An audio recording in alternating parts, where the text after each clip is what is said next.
கடலூர் மாவட்டத்தில் செம்மங்குப்பம் பகுதியில் வந்து இன்றைக்கி காலையில் வந்து ஒரு ஆக்சிடெண்ட் வந்து நிகழ்ந்திருக்கு. ஒரு ட்ரெயின் வந்து ஸ்கூல் பஸ் மேலே வந்து மோதிருக்கு. இதில் வந்து இப்போ வந்து நமக்கு கிடைச்சிருக்க தகவல் படி 2 ஸ்டூடெண்ட்ஸ் வந்து டெத்துன்னு வந்து ரிப்போர்ட் ஆகிருக்கு. மீதி 2 ஸ்டூடெண்ட்ஸ் ஜிஹெச்சில் ட்ரீட்மெண்ட் எடுத்துகிட்டு இருக்காங்க. இது மட்டும் இல்லாமல் ஒரு டிரைவரும் இந்த லோக்கலில் வந்து ஒரு வில்லேஜர் அவருக்கும் வந்து ஒரு சில மைனர் இன்ஜுரிஸ் ஏற்பட்டிருக்கு. அவங்களும் வந்து ட்ரீட்மெண்ட்டில் இருக்காங்க.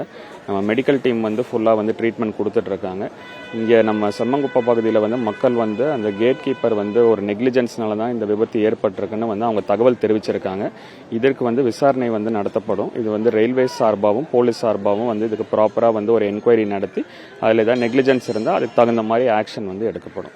மாவட்டம் முழுவதும் இதுமாரி ஆள் இல்லாத சில கேட்டு இருக்கிறதாகவும் அதில் முழுமையாக ஏதாவது நடவடிக்கை எடுத்து மாவட்டம் நிரப்பாடி இப்போ நான் இந்த மேண்ட் கிராசிங் அப்படின்னு சொல்லுவாங்க. அது வந்து நமக்கு வந்து மாவட்டத்தில் வந்து எங்கெங்கே இருக்கோ அதில் வந்து இந்த ட்ரெயின் வெஹிகுலர் யூனிட் அப்படிங்கிற ஒரு அடிப்படையில் நமக்கு எங்கெல்லாம் அது 1 லட்சத்துக்கு மேலே இருக்கோ அது எல்லாமே அங்கே வந்து நம்ம ஒரு ஆர்ஓபி இல்லைனா வந்து ஒரு வெஹிகுலர் அண்டர் பாஸ் கொடுக்கணுங்கிறது தான் நமக்கு வந்து ஆஸ் பர் கைட்லைன்ஸ் இருக்குது.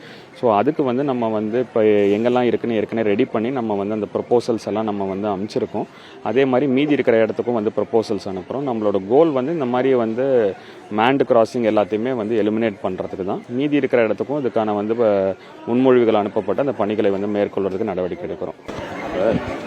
பொதுமக்கள் வந்து இங்கே இருக்கிறவங்க என்ன குற்றச்சாட்டு வச்சுருக்காங்க, ஆனால் அவர் எப்பயுமே கேட் கீப்பர் வந்து தூங்கிட்டு கேட்டு அதாவது ரயில் வரும்போது கேட் போடாமல் இருக்கிறதா ஒரு பொதுமக்களை குற்றச்சாட்டு வச்சுருக்காங்க.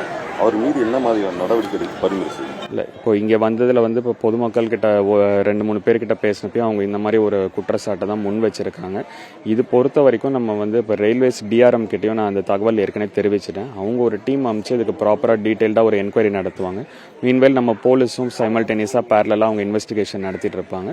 இன்வெஸ்டிகேஷன் ஃபைண்டிங்கில் ஏதாவது நெக்லிஜென்ஸ் இருந்தால் அதுக்கு தகுந்த நடவடிக்கை கண்டிப்பாக எடுக்கப்படும். கேட் போடும்போதும் சரி கேட்டு திறக்கும் போதும் செல்போன் பேசிக்கிட்டே தான் அவர் வந்து அந்த பணியில் ஈடுபட்டு. இல்லை, இதுதான் நம்ம ஏற்கனவே சொன்ன மாதிரி இப்போ போத் ஏஜென்சிஸ் நமக்கு ரயில்வேஸ் தரப்புலையும் சரி போலீஸ் தரப்புலையும் சரி நமக்கு ஒரு டீட்டெயில்டு இன்வெஸ்டிகேஷன் வந்து இது வந்து நடக்கும். ஏன்னா இந்த மாதிரி இன்சிடென்ட்ஸ் வந்து கண்டிப்பாக we do not want to repeat in the future. So அதன் அடிப்படையில் ஏதாவது ஒரு குறைபாடுகள் நெக்லிஜென்ஸ் இருந்தால் கண்டிப்பாக வந்து ஸ்ட்ரிக்ட் ஆக்ஷன் வந்து எடுக்கும். செய்திகளை உடனுக்குடனும் துல்லியமாகவும் தெரிந்து கொள்ள சப்ஸ்கிரைப் பண்ணுங்க.